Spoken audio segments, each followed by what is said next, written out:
जब 2014 में मोदी जी प्रधानमंत्री बने, भारतीय जनता पार्टी की सरकार बनी, मोदी सरकार ने संवाद, सुरक्षा और समन्वय तीनों पहलू पर काम करने की शुरुआत की। और आज नतीजा ये है कि मैं विश्वास के साथ इतने बड़े फोरम में कह सकता हूं, 31/3/26 को इस देश में से हथियारी नक्सलवाद समाप्त।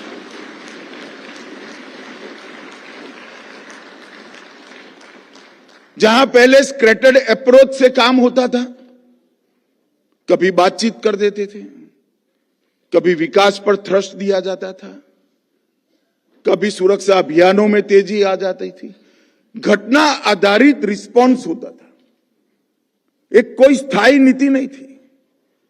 एक प्रकार से कहूं तो सरकार के रिस्पॉन्स का स्टीयरिंग नक्सलवादियों के हाथ में था।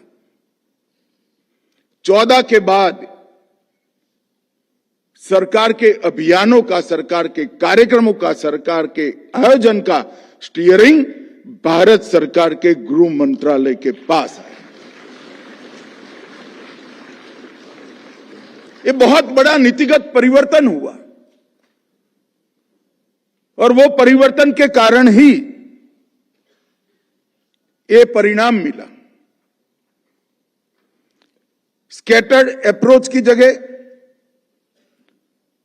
यूनिफाइड और रूथलेस स्ट्रेटेजी को अपनाने का काम भारतीय जनता पार्टी की सरकार ने किया। और मुझे कोई संकोच नहीं है रूथलेस स्ट्रेटेजी पर शब्द प्रयोग करने में।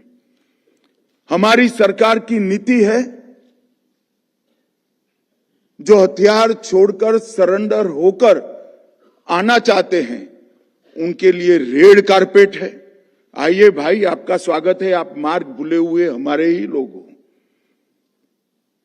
और सबसे अच्छा lucrative surrender policy Vijay ji बैठे हैं, छत्तीसगढ़ सरकार ने बनाया है, भारत सरकार ने बनाया है। सबका स्वागत है, हथियार छोड़ दीजिए। आए, आज भी मैं कहता हूं, हम किसी को मारना नहीं चाहते, मगर आप हथियार में लेकर निर्दोष आदिवासियों को मारना चाहते हैं तो मेरी सरकार का धर्म है इनको बचाना और आपका सामना।